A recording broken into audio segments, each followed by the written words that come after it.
Good morning, everyone. We might get started. My name is Jeff Buckley. I'm the director here at Insight. It's my great pleasure to welcome you to our 7th webinar for this semester's Insight APSAD program. Before we continue, I'd like to acknowledge the traditional owners of the lands in which we're gathered here today and pay respect to elders past and present. I'm here in Meanjin, Brisbane, so is Mair, I believe, and on the lands of the Yagara and the Turrbal people. And this is a good opportunity to remind everyone that on Friday, our National Reconciliation Week commences, with this year's theme being Be Brave and Make Change. So it is my great pleasure to welcome to our screens Dr. Mair Underwood.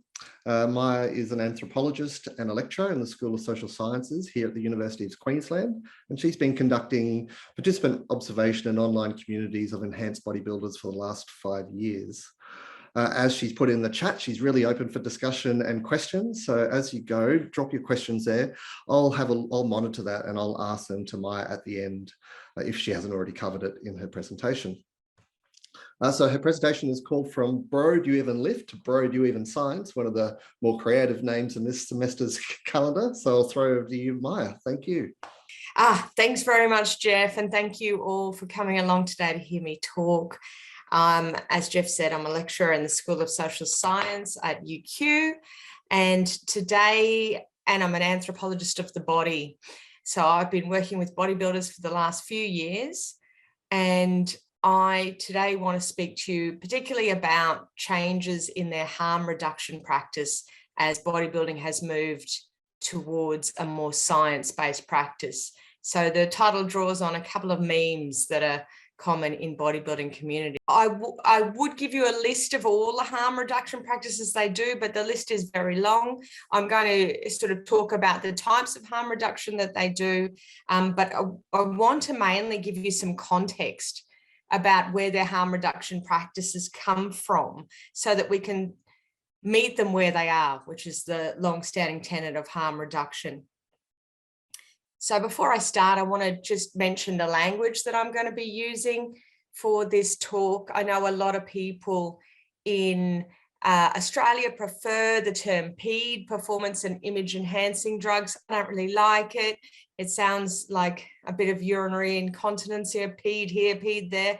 I prefer IPEDs because it puts image first, and image is the main reason that these drugs are used.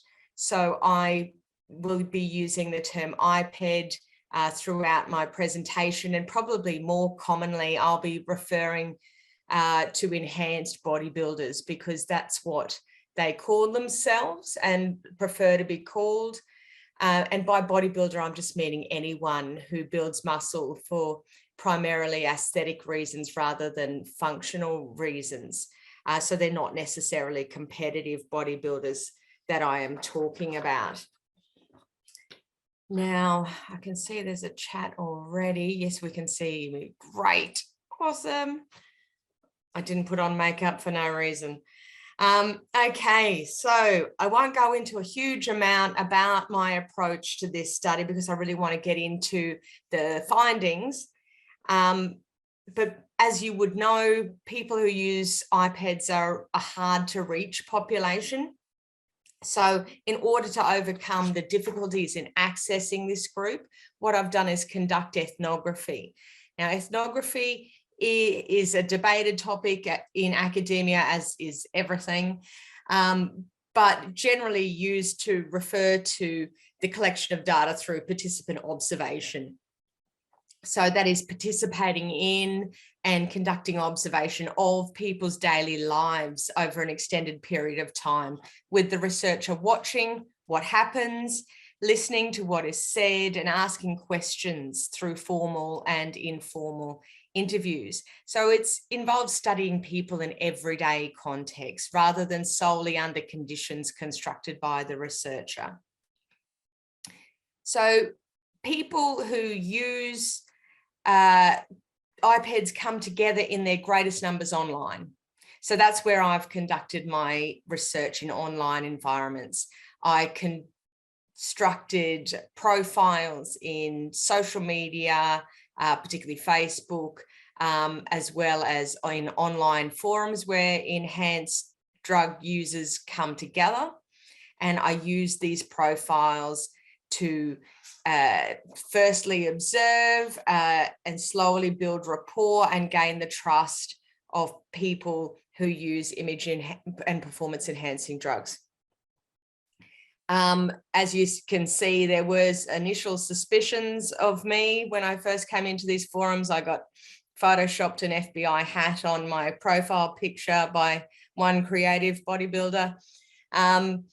So yeah, it took me a little while, as you can imagine, as a middle-aged woman in a community of often, youngish men, although there's some middle-aged men in there as well, for them to trust me and to realize that I'm not out to demonize them.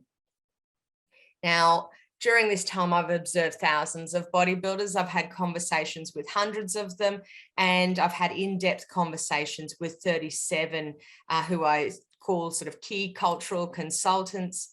I might refer to them as participants sometimes, and I've given those ones pseudonyms so you can see them in the data that I'm going to present today and distinguish them from people that I've had more sort of cursory conversations with and who I've merely observed. They were all male. I'm just going to get rid of this chat off the bottom of the screen. They were all male, aged 21 to 56 years, and average 33.6 years from various countries, mostly Australia, but from around the world, as you can expect with online research. I focused on males because females, it's a whole different kettle of fish when it comes to image and performance enhancing drugs. And these communities are dominated by men. Now, ethnographic research is not necessarily about getting a representative sample, and the guys I spoke to don't necessarily represent all people who use iPads. These enhanced bodybuilders that I talk to are a specific type of iPad user, what Christensen and colleagues called the expert type. Now, they divided iPad users up into the 4 types on the screen: the YOLO, the athlete, and the well-being type, as well as the expert type. And as you can see from the graphic, the expert type is about high effectiveness of drug use and low risk of drug use. So they're at the more risk-averse end of the spectrum. Now, while they are probably not the majority of iPad users, they're probably the most vocal of the iPad users. And as you can probably predict, they're the ones that volunteered to talk to me. I wasn't paying anyone to talk to me. These are the guys that value science. So they're the guys that volunteered to talk to the scientist in their midst. They are probably the most influential. If you go on social media, onto YouTube or into forums, the expert types are the voices you're most likely to hear. And they're the people that other iPad users turn to for advice. So it's really important to understand what sort of advice they're giving people. And they sort of set the measure for harm reduction in this community. So in the early days of bodybuilding, according to websites and blogs that describe bodybuilding's history, it wasn't until quite recently that things have changed. It was initially an experiential knowledge passed on via word of mouth. You know, Arnie and his contemporaries did things that worked simply because they worked. Bodybuilding practice was based on effectiveness with little consideration of the physiological and pharmacological processes that informed success. Thus, in bodybuilding communities, the body was the only proof you needed to establish your authority when it came to bodybuilding knowledge and image and performance enhancing drug knowledge. And if people with lesser bodies questioned you, all you had to do is dismiss them with the comment, "Bro, do you even lift?" A comment which became a meme in bodybuilding communities. And I've seen bodybuilders dismiss academics still today and health professionals with this kind of attitude. You know, look at this beat up, swear word. What's he going to tell me about these drugs? Look at him, he doesn't even lift. So there's a good reason why they had their own knowledge and why they privileged their experiential knowledge. There's been a long-standing divide between the scientific and health communities and those who use iPads. Many have suggested that this divide and the general mistrust of medicine and health professionals is due to the fact that science initially denied the benefits of these drugs and since then has overstated their harms and issued unsupported health warnings. So since the first experiments with testosterone in the 19th century, claims of efficacy have been met with mistrust and dismissiveness, even in the face of overwhelming evidence.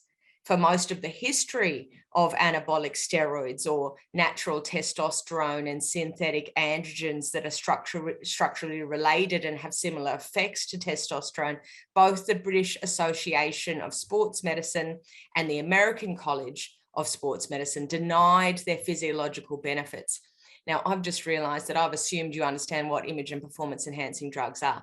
So most often when people talk about them, they're talking about anabolic steroids, so testosterone and synthetic drugs similar to testosterone, but also things like insulin, human growth hormone, clenbuterol, DNP, drugs that are used to generally increase muscle and reduce fat.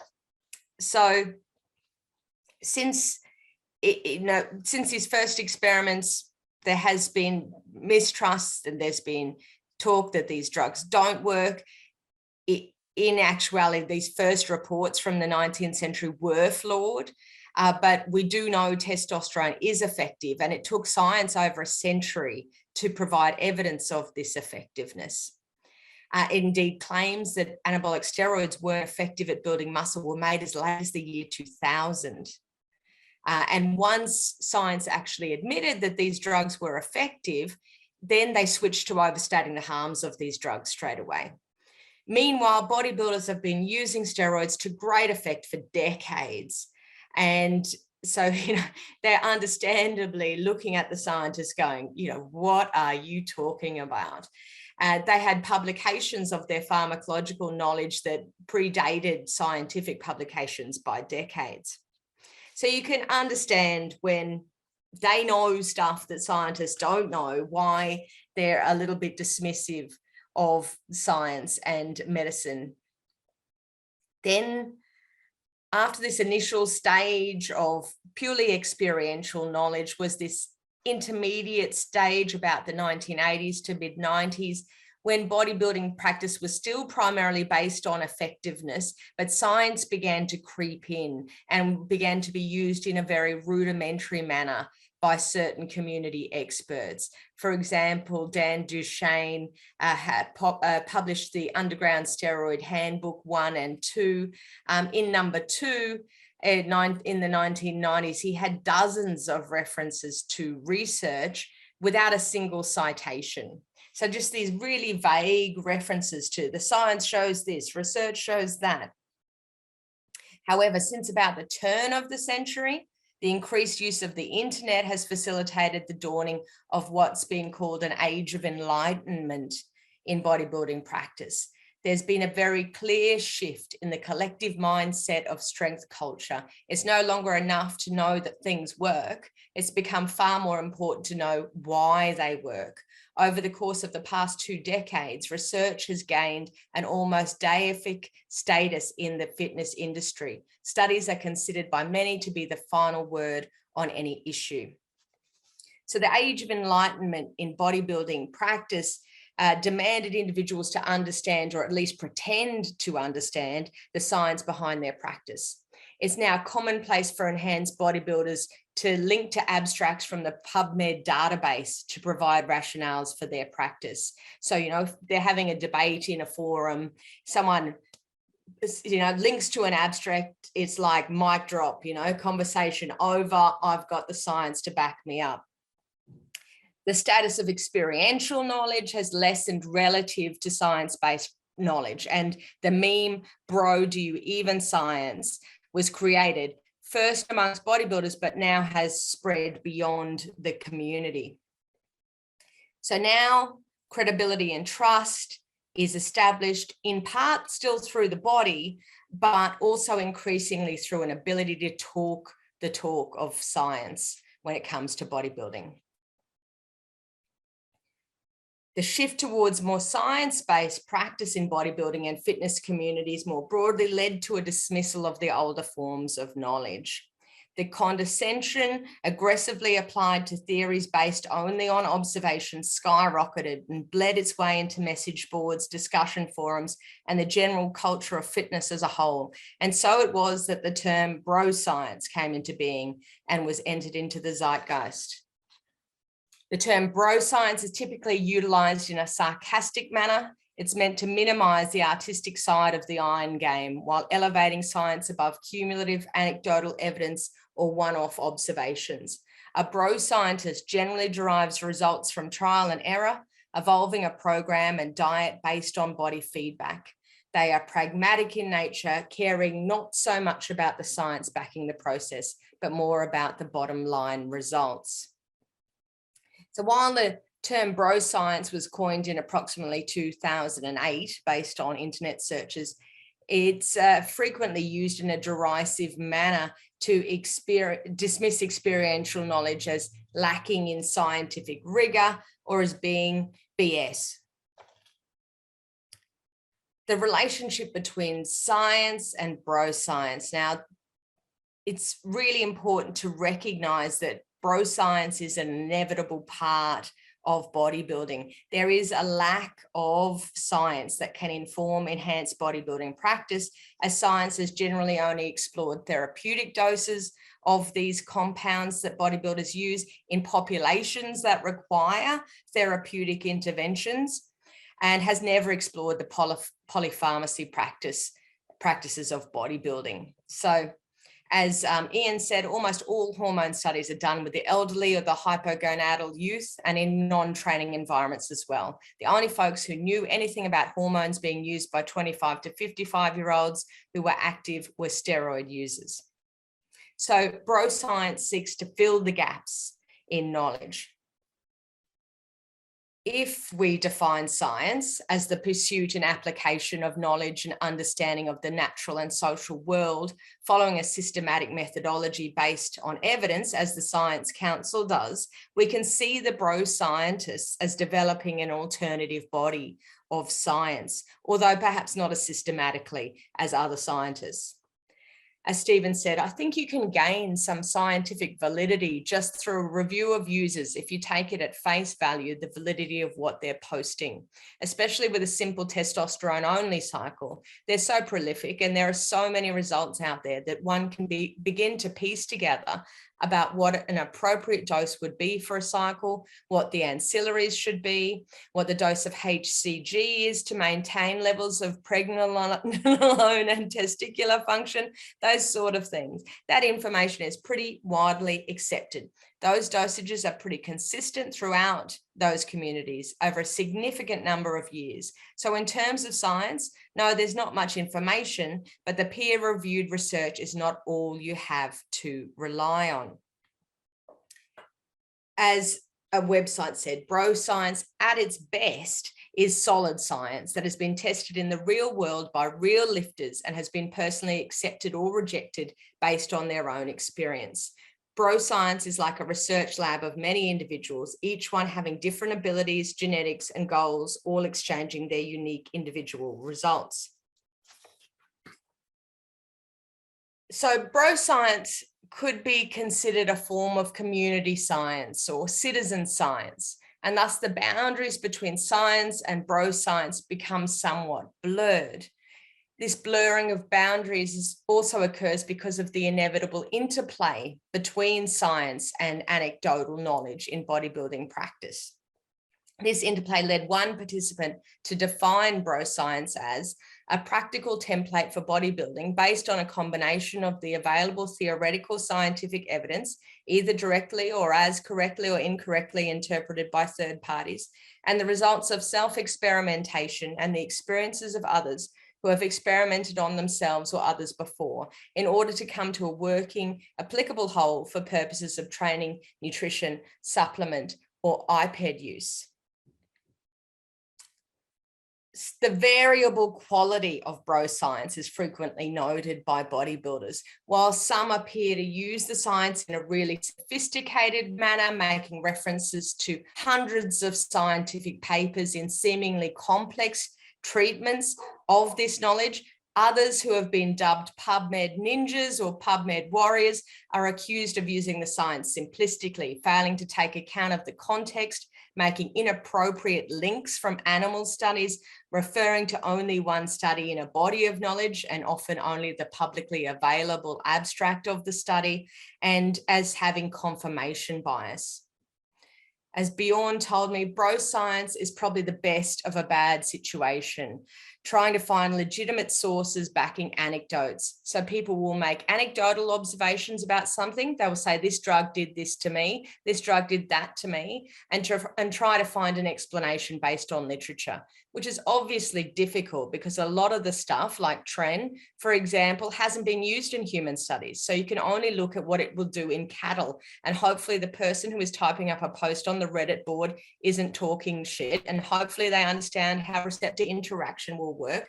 It's basically crossing your fingers and trying to make an educated guess based on what little empirical evidence is around the human interaction and extrapolate from animal to human for any of the more exotic compounds.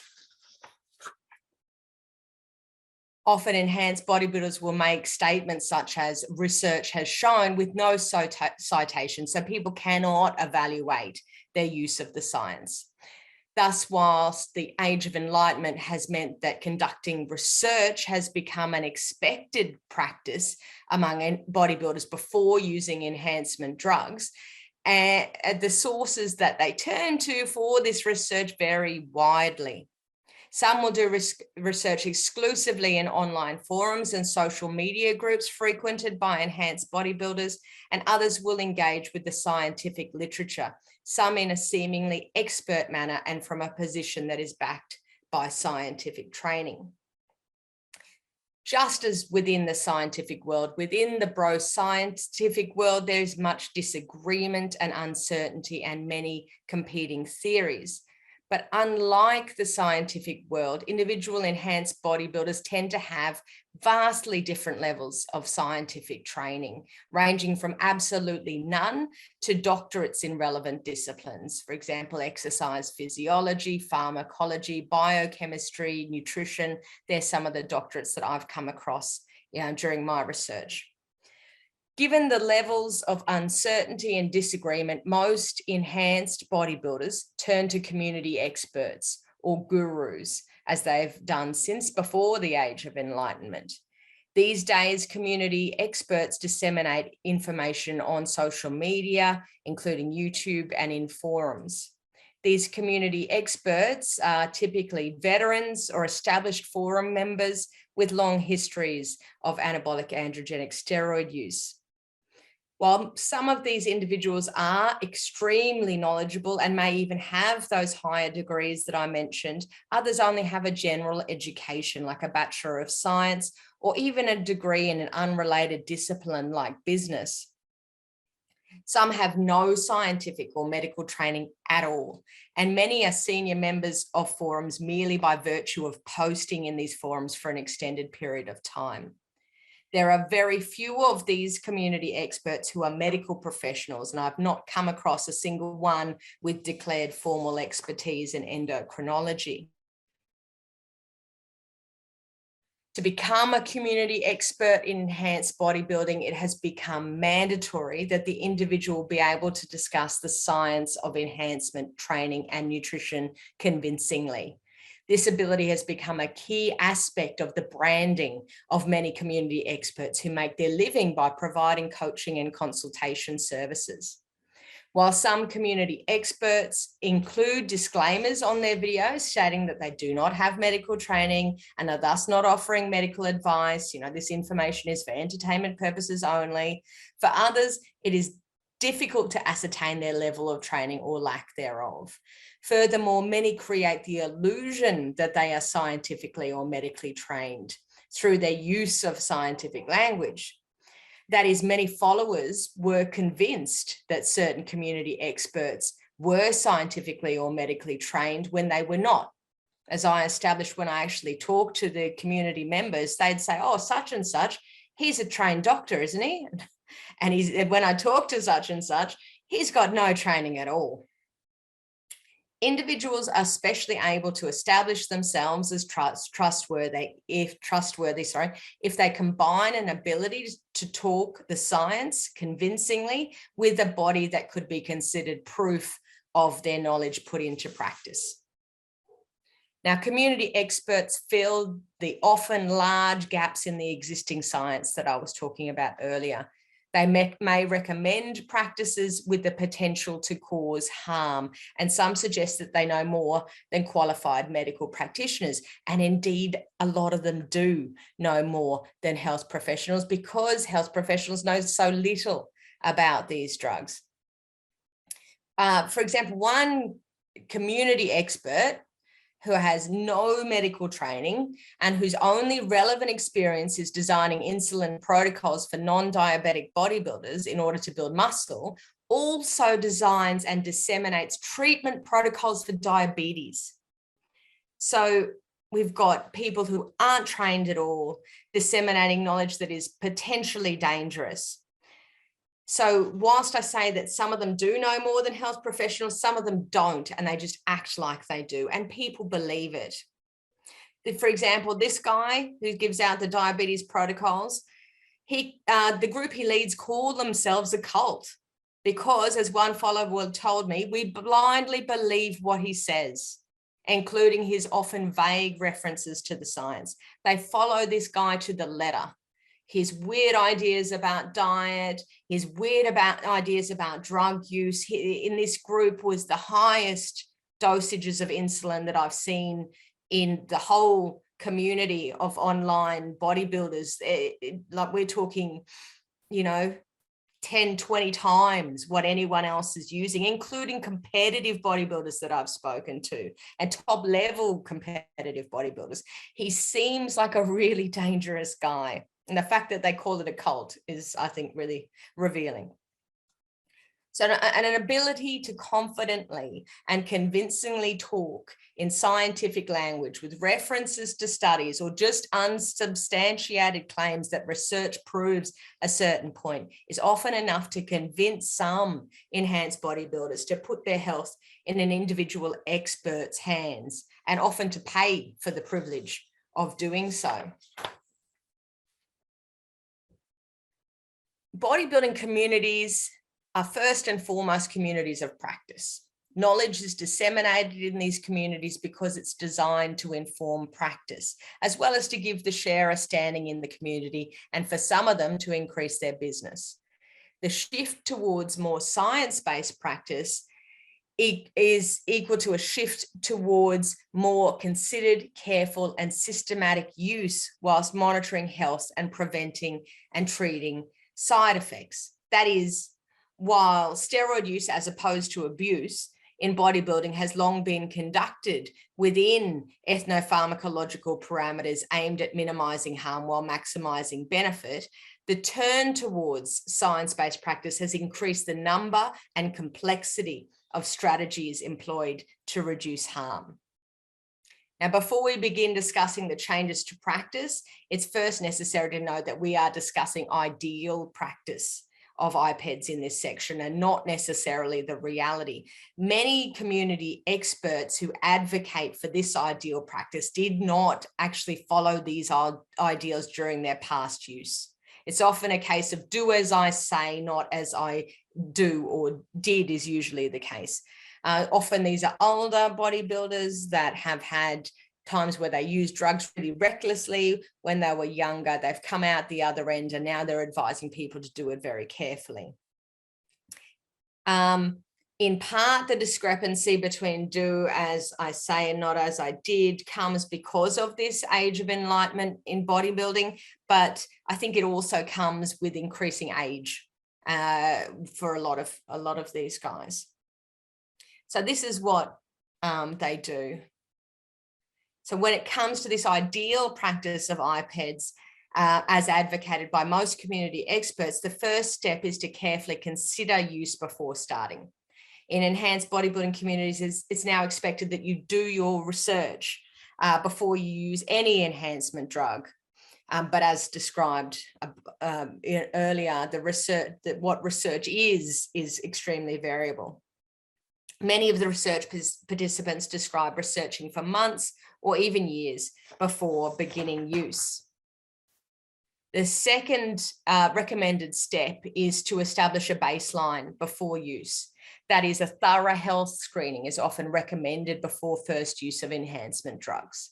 This should include, at minimum, blood work, which I'll describe in a sec, but some also recommend cancer screening and semen analysis, and possibly also freezing of sperm before use. Such screening not only provides a baseline in order to gauge the impact of iPad use, but also provides a target for a return to normal function upon cessation of use. The next recommended step is to ensure the quality and sterility of the iPads to be used. Many enhanced bodybuilders would prefer to use pharmaceutical grade anabolic steroids, but they're often not accessible or are too expensive. Furthermore, pharmaceutical grade steroids are limited with regards variety, reducing options for the bodybuilder to tailor their body, and are often counterfeit products, which they try to identify, and are often not as concentrated. So they require the injection of much larger amounts of oil than underground steroids. So as a result, most use underground steroids. There are still numerous strategies, though, that they use in an attempt to ensure the quality and sterility of the steroids they produce in underground labs, or that they use that result from underground labs. For example, a supplier who attempted to advertise in one of the forums that I work was met with this response: you will post up pictures of your lab, your sterilization equipment, your current finished stock, your current supply of raws. All pics are to have a piece of paper with today's date, and the name of the forum is number 1, clearly written on it. You will also tell us your general sterilization process, what you brew with for carrier, and you will answer any other questions you are presented with. And it ended with, if we want you gone, you're gone. So there was this effort to try as much as possible to ensure quality. Other efforts to judge the quality of underground steroids include observations, such as the color or the packaging of the compounds. Like they might compare them to William Llewellyn's book, which includes a photo library, or they might read reviews of particular iPads online. Enhanced bodybuilders also may buy reagent kits, which are relatively inexpensive, to test whether their product being sold to them actually contains the compound it's purported to, but these tests don't reveal the strength or the purity of the compound. LCMS or HPLC tests give detailed information on the steroid tested, and the results of these tests are sometimes posted online by steroid consumers or by sellers themselves. Indeed, people who use steroids have crowd-funded laboratories to provide these tests. So they've actually funded their own labs to ensure the quality of the drugs that they are using. Similarly, blood tests can indirectly indicate the quality of iPads through the increased testosterone level or other levels apparent in the blood, although these results are frequently complicated by the polypharmacy of enhanced bodybuilding, and however, the results of this testing may be posted online as sort of proof of the quality of underground lab products. It's through these tests, through the testimonials of consumers, that the reputation of underground labs is established. However, attempts to ensure quality are really complicated by the fact that products that appear identical may not in fact be identical, as there may be poor quality control within the lab, and particularly sought after products may be counterfeited. The next step in ideal iPad use is to do it carefully in a considered way and systematically. So for instance, the standard advice for a beginner is that their first cycle consists of 500 milligrams or less per week of one testosterone compound only. Then it's recommended that in subsequent cycles, the dose is increased or another compound is added, but never both. So this type of systematic use allows the individual to monitor changes, both the benefits and the harms of the compound with each change in use. So is it an increase in dose that's causing these side effects, or is it this compound that I've added? The logic is that this allows for the cause of any change to be identified. An important element of systematic and considered enhancement drug use is the monitoring of health. For example, blood pressure. But the most important thing that is recommended is blood testing. Since the early days of the shift towards science-based practice, it's been recommended that blood work be performed. Indeed, it was recommended in Duchenne's books from the 80s and 90s. Since the dawn of the age of enlightenment in bodybuilding, it has become an expectation that regular blood work be performed. Even 20 years ago, Wally told me, blood testing was almost unheard of. Nobody did that. If you don't have access to blood work, I don't think you should touch it because you're playing with fire at that point. Enhanced bodybuilders recommend that individuals who use iPads monitor their blood levels before, during, and after use in order to determine the effectiveness of the use and whether any harms are being experienced or likely to be experienced if use continues. Community experts recommend that these tests should include hormone levels, and I've got a list of the hormones that they tend to look for there: kidney and liver function, lipids, gonadotrophins, and iron. In online enhancement communities, if an individual complains of side effects, the standard response is to inquire about the results of their blood work. If this individual hasn't had blood work performed, they are criticized or dismissed as an irresponsible user.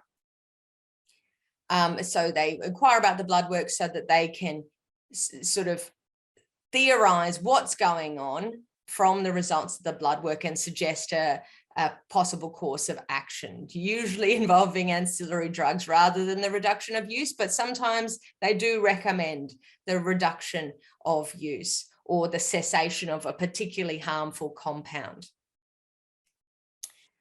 Often enhanced bodybuilders can't find a health service through which to conduct this blood work, so they pay private companies for requests and interpret the results themselves and work out the implications of these results for dosing, for ancillary drug use, for things like phlebotomy themselves. Finally, many ancillary drugs and supplements are recommended to maintain health during and after iPad use. Some enhanced bodybuilders take 40 to 50 ancillary drugs and supplements regularly, and there's a great deal of uncertainty with regards which ancillary drugs should be taken and when. For example, should ancillary drugs only be taken if blood work indicates a need, or only if circumstances warrant, like if they're trying to conceive, or should they be taken as a preventative measure? With the age of enlightenment, use of ancillary drugs has become less reactive and more proactive. So you've got a whole lot of enhanced bodybuilders taking all of these things to prevent problems that might never have even been an issue. As one participant stated, the aim should be minimal necessary pharmacy, and there's a potential over-reliance on pharmaceutical harm reduction strategies when lifestyle changes could be a healthier alternative to deal with issues such as blood pressure. So health maintenance during and after iPad use is a very complex and complicated process that requires considerable expertise to navigate. Not only are there multiple drugs being used, several types of steroids, perhaps insulin, growth hormone, but there are myriad of ancillary drugs and supplements being used as well. This polypharmacy makes it really difficult to say what's doing what and few with any scientific or medical training are involved in the navigation of this complexity. So often, enhanced bodybuilders feel like they're doing it by themselves. And this is because they can't often access help. Sometimes bodybuilders feel they know more than health professionals, and indeed they often do. Also, health professionals may refuse to help or are just unable to help because the harm reduction help that enhanced bodybuilders want hasn't been proven scientifically, so they can't recommend it. As a result, community-driven harm reduction services have been established. There's community-led blood testing services, services to test the quality of the drugs being consumed, and consultancy and coaching services are becoming, all of these are becoming extremely profitable. As many have noted, people who use iPads will often describe their use as causing minimal harm. Particularly the use of steroids that are less toxic, although we know little about the long-term effects of these drugs. They describe iPad use as safe because side effects are manageable. They exhibit what Hanley Santos and Kumbo describe as a rhetoric of competency. Indeed, few enhanced bodybuilders interviewed and observed during this project described significant harm, although some did. They described organ damage and things that they attributed to bodybuilding. For most, the only harms they experienced were described as relatively minor and easily rectifiable. As others have noted, having access to information provides enhanced bodybuilders with a sense of safety in their iPad use. However, a factor in this feeling of safety is the normalization of risk and harm. As Sean said to me, you'll know yourself now, having spoken to users. If you speak to them about being infertile or having testicular shutdown, some of them, they're very casual about it. They're very casual about it. It's like, well, if my balls don't work, I'll just go on TRT. But you speak to a non-fitness person or a non-user about the fact that they may now be drug dependent for the rest of their lives, and they'll be like, oh, they'd be devastated. We do very much normalize problems. As has long been recognized, risk is subjective, and it's obvious that the level of harm accepted by enhanced bodybuilders far exceeds what would be considered acceptable to me, to probably you, and those outside of the community. There's also a tendency, as there is among many people who use drugs, to not see the drugs themselves as risky, but to see certain use practices as more or less risky. People are more willing to attribute harm to misuse rather than inherent risk. A risk boundary is constructed between the use and abuse of iPads. Use of iPads is what I've described, this ideal use, systematic, controlled, and considered. Abuse is described as use of high doses, combining iPad use with alcohol and other recreational drugs, and until recently, the continual use of steroids. We had our accepted way of properly doing them. You do your 12, 16 weeks, and then you do a PCT, post-cycle therapy. You might take a 16-week break and do it again. That's changed. When I first started, that was what you did. Now people do a large amount, then scale it back to a cruise dose. That's highly accepted now. 8 years ago, if you said that on an internet forum, they would crucify you. So continual use of steroids would have previously been condemned as abuse. Traditionally, as Callum said, they were used in cycles, an on-cycle period, typically 6 to 12 weeks, during which the steroids were used, alternated with a similar length off-cycle, during which no steroids are used, and the individual performs post-cycle therapies to restore the body's natural production of testosterone. This was considered a harm reduction strategy, and continual use of steroids was categorized as abuse up until very recently. Now, cycling typically results in the loss of at least some of the muscular gains whilst made on cycle, and involves significant changes in testosterone levels, which can impact on mood, energy, sex drive, and sexual ability. So if you can imagine, you're elevating your testosterone levels artificially high, you're coming off, they drop way down to heaps below what natural production is, and then you gradually bring them back up with your PCT to a natural level, and then you do it all again. It's this roller coaster.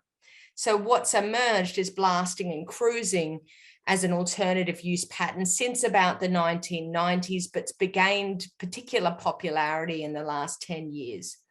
This is the continuous use of steroids, a blast phase sort of equivalent to a cycle, which higher doses of steroids are used, alternated with a cruise phase in which lower doses, what's called a physiological dose or a TRT, testosterone replacement therapy dose, is used.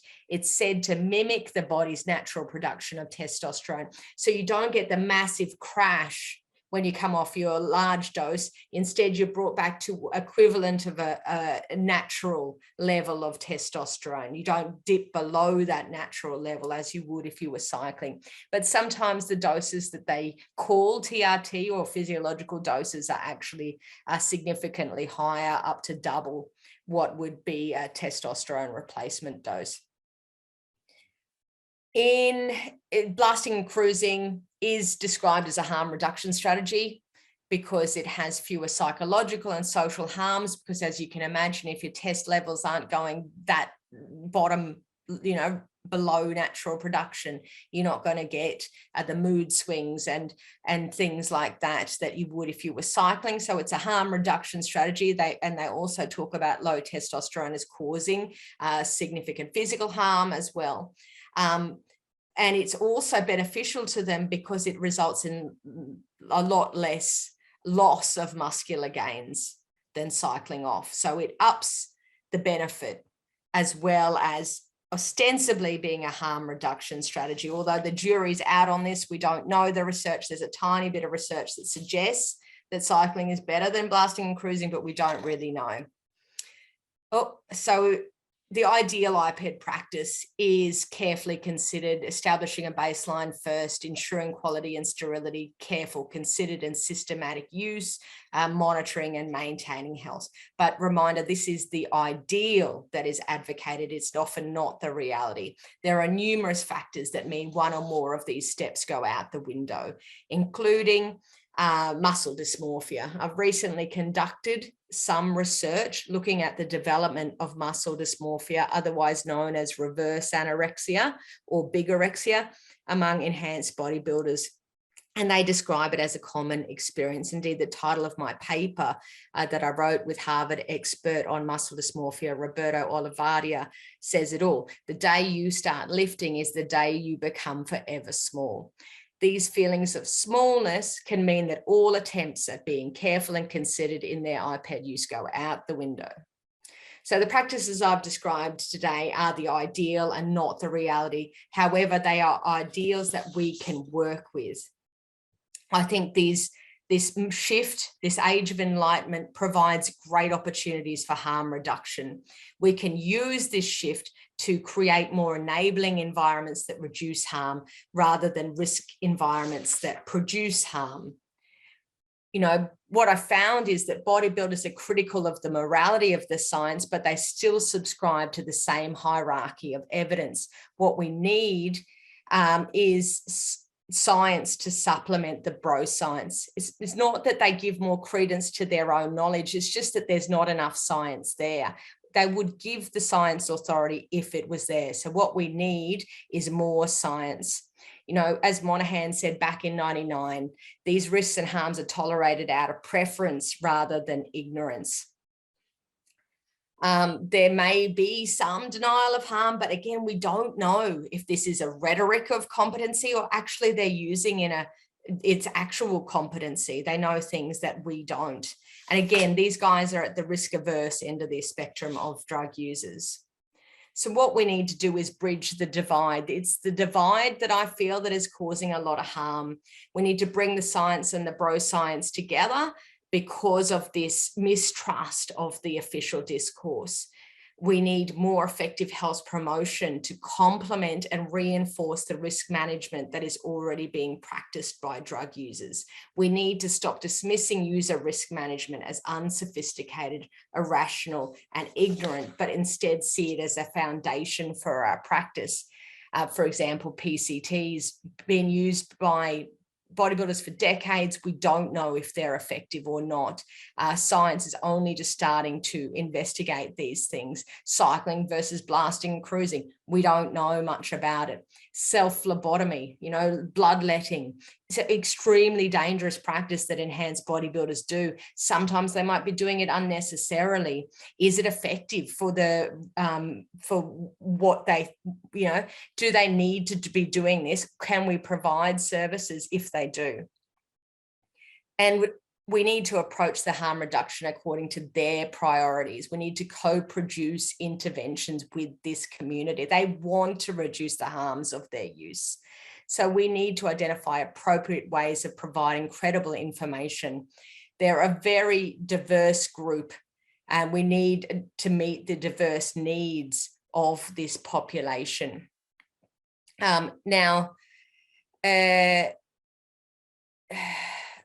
Bodybuilders are already doing their N=1 studies and comparing their results. We can perhaps collaborate with them and explore things like ancillary and supplement use, like post-cycle therapies. And as I said, cycling versus blasting and cruising, self-phlebotomy, etc. We need to prioritize how they approach harm reduction. I've done a paper looking at the focus on bloodborne virus. Now, drug workers focus on bloodborne virus, understandably, because of the previous drug using populations that they've worked with. Now, for this community, they're not a huge concern. They are still a concern, and they should be a concern, but the way we approach it often turns them off. What they told me is they'd prefer to talk about prevention of infection, because that's a real concern for them. And that in doing so, we eliminate the risk of bloodborne virus. But when we talk about bloodborne virus specifically, they feel stigmatized, and they feel like they're being grouped with, you know, junkies, as they call them. And we don't know much about their long-term health, but they prioritize, you know, preventing organ damage and some really big risks that they want help reducing. And we can improve their interpretation of the science. At the moment, they're doing it on their own and quite haphazardly. We need to make sure the community experts are giving good advice. It's not just about how they look, you know, that they actually have some understanding of what is going on. We need to meet them where they are. There are some health practitioners and scientists in the forums, but there's not enough. So I hope this has given, we need to help them monitor and encourage careful, considered and systematic use. If we can't provide health monitoring, which often we can't because of current policies, we can at least, I think, help them interpret their results. I know one GP who monitors their muscular gains as well as keeping an eye on their health markers, so that he can question, do you really need to use that compound at that dose? You've only made an extra kilo, you know. We can question their recklessness. We can point to the standard of advice that's offered in these communities, you know, 500 milligrams or less, test only, start with that, you know. We can steer them away from more dangerous iPads like trenbolone. It's a steroid noted to have significant harms, especially mental harms. I've got a paper coming out on that soon. Insulin, the only iPad they can kill themselves with instantly. Again, I've got research coming out on that. DNP, it's a fertilizer, pesticide, wood preserver, and they use it for fat burning. It can kill you. Actually, along with insulin, they're probably the two that could kill you instantly. So none of these are needed to be a bodybuilder, barring at perhaps the top levels, very, very top levels of competition, would you need to use tren, insulin, or DNP. So most of them don't need to use it. So I hope this has given you some indication of what some people who use iPads are doing to reduce the harms, and more importantly, where they're coming from. It's unfortunately too early to say what we should be encouraging out of their harm reduction practice and what we should be discouraging, but at least you can understand where they're coming from and meet them where they are. You know, you can focus on their priorities, preventing infection rather than bloodborne virus. And I'd like to end by thanking you all for making the time to come and listen to me talk about my research. I'd especially like to thank APSAD, Insight, Biala and Queensland Health more broadly for this opportunity to speak to you all. I personally know what awesome work you do. About 25 years ago, I was running into Biala to get clean needles that prevented me from acquiring diseases during my heroin addiction. About 20 years ago, I completed the methadone program with Biala. So without your help, I very much doubt I'd be here talking to you today. So thank you so much. And I hope my presentation goes some way towards repaying the debt that I owe you. Thanks. Mair, thank you so much for that and for those lovely ways of personalizing that ending. I'm so pleased to hear from that story. Look where you are now on the other end, helping everyone else out with harm reduction, paying it forward, hey? Yeah, it feels like a coming full circle. So that's why good. I really wanted to come to Biala and do it in person, but there was no one. There was no one there, so I couldn't do that. But it still feels like coming full circle. Well, maybe you should come in for a coffee at some point. I will have to do that. I will. Thank you. I didn't expect to choke up. Sorry about that. No, that's so good and such a great detailed paper presentation, because a lot of us don't know much about this at all, and the information that is available is very scant and we don't know what to believe. So this is really great. I've got a couple of questions from the chat, which I'll ask first, and I've got a couple of my own. And sorry, I went a bit over time. No, I realized I had so much to say. Yeah, there's a lot more you could have said, I'm sure, with all the research that's coming out. But there was a question around any commentary around the different factors that influence female iPad users as opposed to males. Is it just access is difficult, or it's a totally different kind of framework? It's a huge topic and one I haven't explored much. It's tricky because they do go to the same places for the harm reduction advice online, and they're often advised by men who are coming from a very different position. Some forums are now offering a women's only area so that the men aren't coming in and mansplaining it all to the women. So they're coming up with their own harm reduction practice to suit their particular physiology, which I think is much needed because it is a whole different kettle of fish that I haven't had the opportunity to explore as yet, but hopefully I will in the future. That's good. That sounds like a new research proposal. Yes, it does. There's a question. Is abstaining from all alcohol common amongst iPad users you spoke with? No. The ones that I spoke to, the expert users, were very much go to bed early, train hard, no alcohol, no drug use. They weren't the YOLO user that wants to take them to just go to a music festival, get on the pingers because they're low carb compared to beer, and look good with their shirt off. They're not those kind of guys. Indeed, I think that's would require a very different recruitment strategy than to go into forums asking who's going to volunteer to talk to a scientist. The YOLOs are too busy living once, so these are the guys that I spoke to were very careful, considered their health was, very important to them. So they weren't your recreational drug users, but I do acknowledge that they're out there. Yeah, that's that other big, hard to reach population. Clara from New Zealand says hello, which is lovely. I'm wondering about engagement seems to be through NSPs or online. Is that kind of the extent of it? A lot of them won't go to NSPs because they feel stigmatized going there. So they'll order their needles and stuff online. So unfortunately, they don't come into contact with you guys as much. But I was thinking about this, often the expert users won't come because they feel so different from other drug users. But you do have access to a certain segment of the population who put a lot of credence into what these expert users say. So if you can repeat some of this back to them or question them and say, some of these community experts don't have a clue what they're talking about, mate, then I thought it's still useful for you, even if you don't, but you may well come across a guy who's like, mate, I know more than you. And you can understand where they're coming from, you know, and you can sympathize, even if you don't necessarily agree that they know more than you know? Yeah. No, thank you. Claire, I think Maya's answer about opioid use in the expert population that you spoke to, they're pretty much purists around their enhancements. Yeah. There's a new I question. know Quinn on the Gold Coast does see a lot of iPad users. Yes, I'd love to work. I tried to work with Quinn once before. It didn't work out, but I'd love to work with Quinn and get access to a different segment of this population.